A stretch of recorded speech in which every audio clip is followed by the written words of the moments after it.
Hello, today I want to talk about the Spider-Man Universes Beyond set.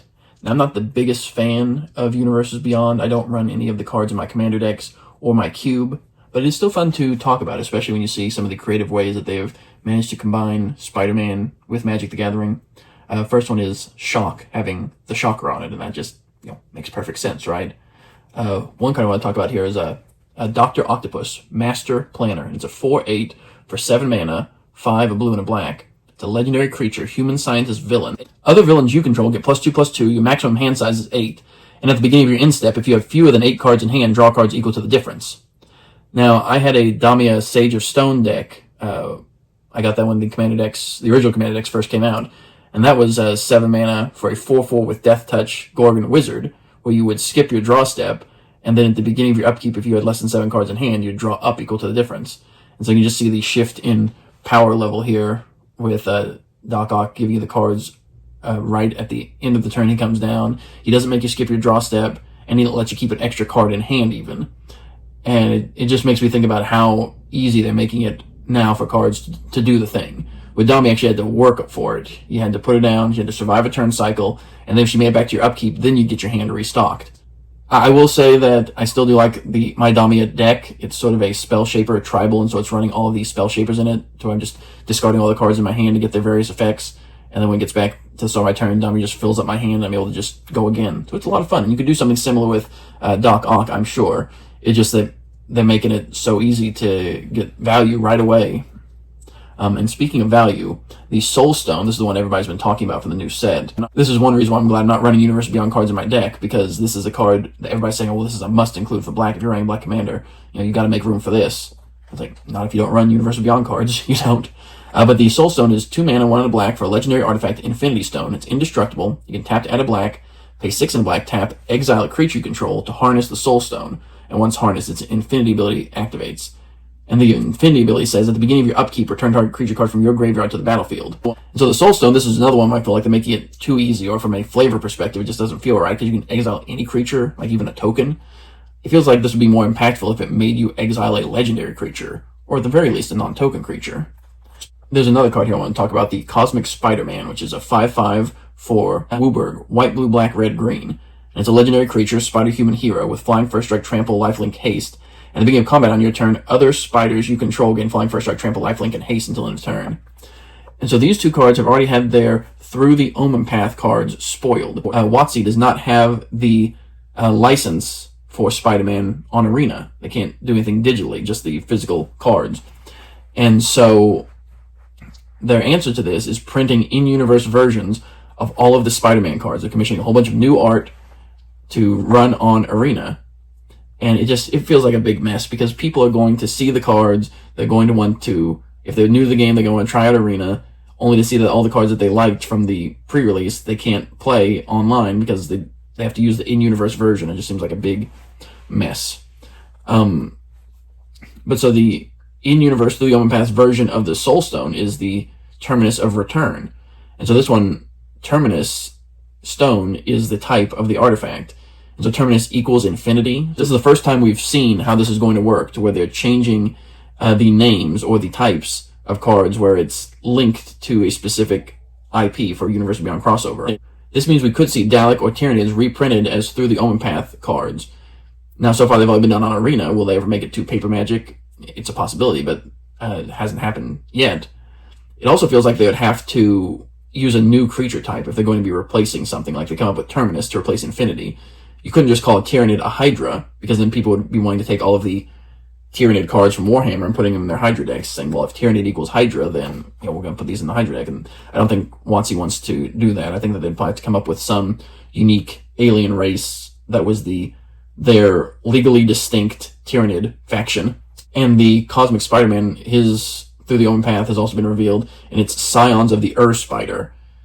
And these Through the Omen Path reskins are just so wonderfully silly. I love them. I just want to know all about the Magic Plane, which is inhabited almost exclusively by spiders, heroes, and villains. It just seems so bizarre. And they're going to be talking about it more in the coming days. But for now, I'm just looking at this and just wondering, how is this all going to work? Because it just seems very untenable the further things go. Like, it's fine right now when it's just replacing Infinity with Terminus, but if there's going to be more and more things that are switched up and changed, right now it's just Terminus replacing Infinity. That's pretty small, but as more sets are released and we get more Through the Omen Path reskins, it's just going to be very hard to keep track of what is supposed to represent what. When Spider-Man was announced as a set, I just knew that, oh, well, J. Jonah Jameson's got to do something with Menace. He's always saying Spider-Man's a menace. And so I was saying, if J. Jonah Jameson does not give Spiders Menace, then what are we even doing here, right? But when I saw the card previewed for J. Jonah Jameson, it exceeded my expectations. Because when he enters, you suspect up to one target creature. And then when it's suspected, it has Menace, and it can't block. And whatever creature you control with Menace attacks, create a treasure token. And so I was just like, oh, this is just perfect. Chef's kiss. Mwah. So, I thought it would give Menace, which the Daily Bugle does give Menace, but Suspect is even more flavorful. And so I just love it. They really knocked it out of the park with that one. I want to talk about a new board wipe, Villainous Wrath, which is 3 black for sorcery. It says target opponent loses life equal to the number of creatures they control, then destroy all creatures. So I thought this was an interesting new take on Deadly Tempest. It's 1 mana cheaper to cast, and it only drains one player of life, as opposed to draining everyone, which that's an upside since it's not going to affect you. Sandman Shifting Scoundrel costs 3, 1 green. It's a legendary creature, sand elemental villain. Sandman's power and toughness are each equal to the number of lands you control. Sandman can't be blocked by creatures with power 2 or less, and you can pay 3 green to return this card and target land card from your graveyard to the battlefield tapped. So I was talking about my Gitrog Ravenous Ride deck and the kind of cards I put in there, putting in creatures that get bigger the more lands you have in play, and Sandman is like the cheapest creature we have that does that. And it can even return itself back from the graveyard with additional lands, and so it seems like just the perfect fit for Gitrog Ravenous Ride, and kind of makes me wish I was running Universe Beyond cards in my decks, but I just can't. Maybe when I see what the Through the Omen Paths version is, maybe I can just print out a copy of what they have on Arena and just add that to the deck, but I don't know. We'll see. If they were to print a physical in-universe Through the Omen Paths version of this card, I'd probably put it in my deck. I'm just not going to do it if it's Universe Beyond. That's just the line in the sand I had to draw, pun intended. This next card, Rent is Due, is an enchantment for 1 white mana. It says at the beginning of your end step, you may tap 2 untapped creatures and or treasures you control. If you do, draw a card. Otherwise, sacrifice this enchantment. I do like the idea of tapping down treasures for an effect that you don't always have to sacrifice them, but you can just tap them down, and so it's sort of like paying an upkeep cost, which that's what Rent is, right? I've seen a lot of people complaining about this card, saying that it just feels too real. It's like, doesn't feel like high fantasy anymore. It's just paying rent, and it's just very real world problems. And I get what they're saying. You want to play a fantasy card game like Magic for escapism. You want to travel to fantastic worlds and be a wizard and slinging spells, not paying rent. And not saying that you can't have that type of real world mundanity in a game setting, but it just feels like it's encroaching on the fantasy element a little bit. Spider Sense, here's another one. Instant for 2 mana, 1 and a blue. With web slinging for 1 blue, you can cast a spell for blue if you return a tapped creature you control to its owner's hand. So it can get pretty sneaky. It says counter target instant spell, sorcery spell, or triggered ability. And so when I just heard and tried to picture what would a Spider Sense card look like, I was thinking about Keen Sense, I was thinking about Curiosity, I was thinking about something that lets you draw cards when it deals damage to an opponent. But in thinking about how it would work practically, I think what they did was a better idea, because even though there is like Keen Sense or having, they convey that by knowledge and gaining and card draw, right? But that's also a lot more proactive in terms of what you have to do with the cards, because you have to attack and deal combat damage to get the cards. And I think having a counter spell or some kind of interaction like that definitely fits the theme of what Spider Sense is trying to do and help you get out of a dangerous situation better. Doc Ock's Tentacles. Now this is a 1 mana artifact equipment. It says whenever a creature controls mana value 5 or greater enters, you may attach this equipment to it. And then equipped creature gets +4/+4 with equip of 5. Now, only costing 1 mana to put down feels really pushed. The fact that this does not grant reach feels like a flavor fail. I mean, it's Doc Ock's Tentacles. How is it not going to have reach, I think it was really pushed as a 1 mana artifact. It feels like it would be more balanced if it costs 2 mana and then 4 to equip, 4 to equip, 4 arms. It just makes sense. I'm curious as to why they went with that design of to where you can put down for 1 and then pay 5 to equip. I do like that they give you a bonus or incentive to run more high mana value creatures in the deck so you can get the free equip cost. Bagel and Schmear. Okay, this one broke me. 1 mana for an artifact food. You have 2 abilities. Share. White, tap, sacrifice this artifact. Put a +1/+1 counter on up to 1 target creature. Draw a card. Activate only as a sorcery. And Nosh. 2, tap, sacrifice this artifact. You gain 3 life and draw a card. I can't take it. It's too much. Like, I should have pushed back more against the instant ramen in Final Fantasy. Like, other people complained at the time, but I wasn't one of them. I just brushed it off. I'd be like, no, it has flash, instant ramen, get it? The instant ramen is flash. How naive I was, looking back at it now that, I didn't say anything, I didn't speak up, but push back against the instant ramen, and now we have this. Bagel and Schmear. I can't. It's supposed to be a fantasy card game. It's too silly. It's too much. And while I may not care for the Bagel and Schmear, this card really impressed me. Secret Identity for 1 blue. It's an instant. Choose 1. Conceal. Until end of turn, target creature control becomes a citizen with base power and toughness 1/1 and gains hexproof. Or Reveal. Until end of turn, target creature control becomes a hero with base power and toughness 3/4 and gains flying and vigilance. And so if you look at the art, it is a clear homage to Unmask by RK Post. They even got RK Post to do the art for this one. And so I really like that. I like it when Universes Beyond cards are making homages to iconic Magic the Gathering cards. It feels like this is less just using the game mechanics of Magic as a skin suit for various IPs, but whenever I see a Universes Beyond crossover card that is referencing and trying to evoke memories of iconic Magic the Gathering lore or cards, by trying to, strike similar poses or other allusions to it, I think that's awesome, and I think that there should be more of that in these Universes Beyond products. If they're going to do that, then have it look like iconic Magic the Gathering art. That's what a lot of these early alters were, that a lot of people would do. They would take Force of Will, and they would, sometimes get the original artist to draw over the original art by putting in a pop culture character in the pose of the original card. And so I think when there's stuff like that that's going on, I think that's when Universes Beyond gets the closest to what its original inspiration was. And I did want to talk about a meme card here. Morbius, the Living Vampire, is a 3/1 for 2, a blue and a black. It's a legendary creature, vampire scientist villain with flying, vigilance, lifelink. You can pay a blue and a black, exile this card from your graveyard to look at the top 3 cards of your library, put 1 of them into your hand and the rest on the bottom of your library in any order. And I just keep thinking back to the Morbius film and how it was being memed into getting a second release weekend because everybody was talking about the Morbius movie, and so like, well, people really must love Morbius. Let's do a special release, and then nobody went and came to the special release. And I think it would be poetic justice if WotC, I think it would be hilarious if people were to start playing up like, oh, we love Morbius, and people were demanding more and more, and WotC leans into the hype and they make a Morbius secret layer. It's like, the people love Morbius, we're going to put it out there, and then nobody buys it, and it'll just be a repeat of what happened with the movie. Speaking of vampires that start with Mor, Morlun, Devourer of Spiders, is a 2/1 for X black. It's a legendary creature, vampire villain with lifelink, and Morlun enters with X +1/+1 counters on him. When Morlun enters, he deals X damage to target opponent. And so, as somebody who ran Maga Traitor to Mortals in my Rakdos Lord of Riots deck for a while, that one was a 0/0 for X black. It enters with X +1/+1 counters, and when it enters, target player loses life equal to the numbers of counters on it.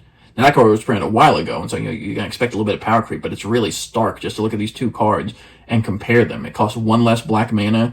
You're starting out with 2 more power with Morlun than with Maga, and it also has lifelink, so when you're dealing all that damage, you're gaining all that life back. This is another case where if I was running Universes Beyond cards in my commander decks, then Morlun would definitely find a place in Rakdos Lord of Riots, because when you do like some major spell or attack to just wipe out a whole bunch of your opponent's life, and then you follow it by playing Moreland. All the life they lose reduces his casting cost, and that can all go into the X cost. And so you can just gain a whole bunch of life and deal a ton of damage with Moreland in a Rakdos deck. I was actually playing with one of the Tyranids from the Warhammer 40k. I was playing with that in my Rakdos Lord of Rights deck, and it was one of my go-to picks. I would typically use Imperial Recruiter to find it as a way to end the game, because it would get to a point where, as long as I had more life than my opponents, I could drop the Exocrine and then just pump X into however much damage I dealt to my opponents that turn. And as long as I had more life than everybody else, it would usually be enough to just wipe everybody out and take them out of the game. But once I saw the release and the speed at which WotC was releasing Universes Beyond products, I realized, no, I'm not going to try and keep up with these cards. And so I ended up cutting Exocrine and cutting all the Warhammer cards from my commander deck and just said, I just can't put any of these in here. The last thing I want to talk about is cards that are outside of the main set, like the bonus sheets and other things like that. I saw where they had a Secret Lair spoiled, where it was cards in the style of the Daily Bugle headlines. And I think these just look awesome. It's like no line of text is wasted. Every element of it is just a flavor win, right out of the park. It's like they're putting flavor text in various places, but the cards look clean. You can read them. The headlines are big and bold. I just love this Secret Lair. I like the Prosperity headlines in the Outlaws of Thunder Junction, even though I didn't care for that set in general, but I love the newspaper treatments. I love it here again. I just think it's just a great looking Secret Lair. We also got Spider-Gwen as Najeela, and this is the 4th Universes Beyond reskin of Najeela that we've gotten. In addition to Cloud from Final Fantasy, Ivor from Assassin's Creed, Archeon from Warhammer 40k. It's too much. There's no reason to have one legendary creature be given 4 different reskins from 4 different Universes Beyond products. But when I look at most of these cards on the list, I'm really impressed with them. Honestly, I love these bonus sheet cards. I'm not crazy about the renamed legends like Spider-Gwen as Najeela, but I love all the cards that they've chosen to pick for these borderless bonus sheet cards. I wish all Universes Beyond cards were existing Magic cards with relevant art from the crossover IP. I just can't bring myself to run any original designs from Universes Beyond in my decks or cube. I do note that Reprieve is getting its first reprint. It was printed in Lord of the Rings, and I thought that'd be fun to put in my cube, but this would be fun to put in some commander decks once they do an in-universe printing. And so they finally did a printing of it, a new printing, and it's of course Spider-Man, so it's still not in-universe. So I think it would be funny as it just keeps getting reprinted in Universes Beyond sets and we never get an in-universe version. They WotC do that just to spite people like me, I guess, who are avoiding the Universes Beyond cards. So, Opposition Agent is getting its first reprint as well. So there's been some impressive hits here. The last thing I want to talk about is the food token. And this one kind of bothers me. I mean, not that it's a hot dog food token. I'm kind of like whatever at this point to that. But it's like they needed to show that it was a hot dog specifically from the Marvel Universe and from Spider-Man. And I would have gone with something more subtle, put like a New York Hearts Spider-Man sticker or magnet on the hot dog cart or something. Or you could have like had some Spider-Man webbing like off to the corner, or maybe even like grabbing the hot dog, right? Like you grab the pizza in the Spider-Man movies. But no, those were too subtle, so they just put Spider-Man in the background of the food token, and it just seemed really kind of lazy. Like you could have found a better way to convey that this was Marvel Spider-Man than making it so overt. That's really all I have to talk about for the Spider-Man set right now. I'm not going to do like a big deep dive on all the cards and how all the applications can be to Commander. This is just more of observing the flavor and some card interactions I thought were interesting. I think that Universes Beyond works better if it's just limited to a bonus sheet. They do bonus sheets all the time for sets, like the Enchanted Tales, or the March of the Machines had the legendary creature bonus sheet. I think Universes Beyond should just be limited to a bonus sheet that's printed with every set, and that way they can get their big reprints in and just use the new IP logo. As I've mentioned before, I'm not a big fan of Universes Beyond.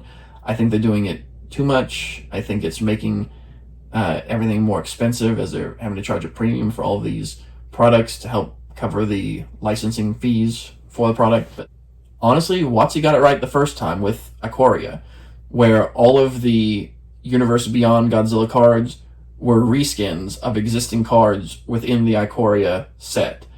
And to me, that's what Universes Beyond should be. It should be either, if it's going to be a new design for a legendary creature in a crossover IP, then it needs to have the Magic equivalent there in the set as well. Or, barring that, have it be just a bonus sheet full of iconic cards from Magic's past, given a new reskin. I don't like the current direction of Universes Beyond. I think printing standard set after standard set with different IP after different IP is just going to become unwieldy as it goes along, and is going to make reprints more difficult. I think Universes Beyond should be one of two things. It should either be like Ikoria, to where you can have cards with new original designs with IP characters, but those are reskins of cards which exist within the set, and they factor that and take that into consideration. Like you would have your Scions of the Earth Spider be the in-universe card in the set, and then you would have Cosmic Spider-Man be the Marvel reskin that's you could also open in packs, and so you can get either one of those, right? But they both would be understood that it's the same card. And so I think that that's what they should do for all Universes Beyond moving forward, is just have a set of, you take like the most iconic legends or other elements of it, and then just design a set to where you've got a Magic in-universe equivalent that could be a reskin of that crossover IP. And aside from that, I think having a bonus sheet is fine. I think you can do reskins of legends in that as well, although I'm not the biggest fan of that. I much prefer the just taking a card that just has a very generic Magic the Gathering name, but works and can be applied perfectly to the situation. Like with Spider-Man, like they picked like a lot of great cards: Silk Guard, Arachnogenesis, Tangle, Thrill of Possibility, Winds of Change, Clever Impersonator, Mindbreak, Trap, Beast Within, Savage Beating, Parallel Lives, 9 Lives, Hex. Like there's Goblin Bombardment. Like there's so many good cards in here. Unexpected Windfall, Wedding Ring. Like there's so many good cards in there, and just seeing that whole bonus sheet for the Spider-Man just made my face light up, and I just smiled. Like, yes, this is what Universes Beyond should be. I don't need a ton of draftable sets, and I've noticed, and a lot of people have commented, that there's no commander decks for this Spider-Man set, and there's not going to be any commander decks for the Avatar set either. And so I don't know what that says about the future commander. I mean, frankly, I think they're printing too many commander decks, and I think scaling back is a good thing. But it is interesting to see that happen. I would love for Universes Beyond to be relegated to just like a little spice that is used to complement a Magic the Gathering set, not that they become half of all sets released, because it just feels excessive at this point. But thank you so much for listening. Please feel free to share in the comments below what are your feelings about Universes Beyond. I know it's a very heated topic. Some people are really antagonistic towards them. Some people love them. And I don't know, there's elements about that I like. There's elements of it that I prefer didn't exist. But yeah, I'd love to hear your thoughts and get your perspective on the whole situation. But thank you so much for listening. Take care, and I'll see you next time. Bye. I guess my main takeaway is that there's some things about Universes Beyond I like, some things I don't like. I like it when they